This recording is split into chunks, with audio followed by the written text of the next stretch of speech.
وعلیکم السلام ورحمۃ اللہ وبرکاتہ۔ محترم بھائی نے یہ ایک پوسٹ بھیجی ہے والدین کی قبر کی زیارت کرنا۔ اس میں لکھا نبی علیہ السلام نے فرمایا جس شخص ہر جمعہ کو والدین کی یا ان میں سے کسی ایک کی قبر کی زیارت کرتا ہے تو اس کی مغفرت کر دی جاتی ہے اور اسے والدین کا فرما بردار لکھ دیا جاتا ہے۔ طبرانی کبیر کا حوالہ اس میں دیا ہوا ہے۔ اچھا جی، کہتے ہیں جی اس کی تحقیق موضوع روایت ہے بھائی، یہ موضوع من گڑت جی۔ ہاں، شیخ البانی رحمۃ اللہ علیہ نے ضعیف الجامع صغیر کے اندر 5605 نمبر پر اس کی تخریج کی اور موضوع قرار دیا ہے۔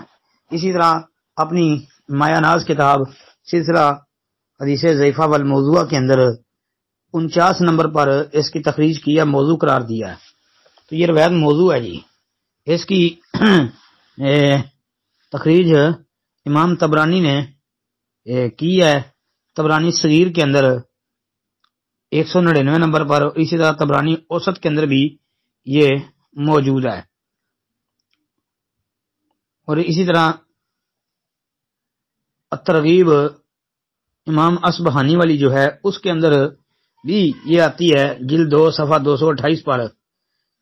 تو یہ بھائی سند کے اندر ایک تو یحییٰ بن علاء البجلی الرازی، وہ کذاب راوی تھا، حدیث وضع کرتا تھا، جس طرح کہ محدثین کرام نے یہ بات ذکر کی ہے۔ پھر اس میں جی ایک راوی ہے محمد بن نعمان، وہ مجہول ہے، اچھا، جس طرح کہ میدان الاعتدال میں بھی اور لسان کے اندر بھی ہے۔ تو یہ موضوع روایت ہے۔ پھر اس کو یہ بھی دیکھیں کہ اس کے اندر یہ یحییٰ کا شیخ ہے عبد الکریم بن ابی امیہ، وہ بھی بھائی ضعیف آدمی تھا، اور امام حیثمی رحمۃ اللہ علیہ نے مجمع الزوائد کے اندر اس کی تخریج کی ہے اور اس کی نسبت طبرانی صغیر اور طبرانی اوسط کی طرف کی ہے۔ لکھتے ہیں کہ رواہ الطبرانی فی الاوسط والصغیر وفیہ عبد الکریم ابو امیہ وہو ضعیف، یعنی انہوں نے بھی اس کو ضعیف قرار دیا ہے جی۔ اور بھی اہل علم ہیں جنہوں نے اس روایت کو اسی بنیاد پر جو ہے معلول کہا ہے۔ پھر یہ بھی کہا گیا ہے کہ اس کے اندر اضطراب بھی ہے۔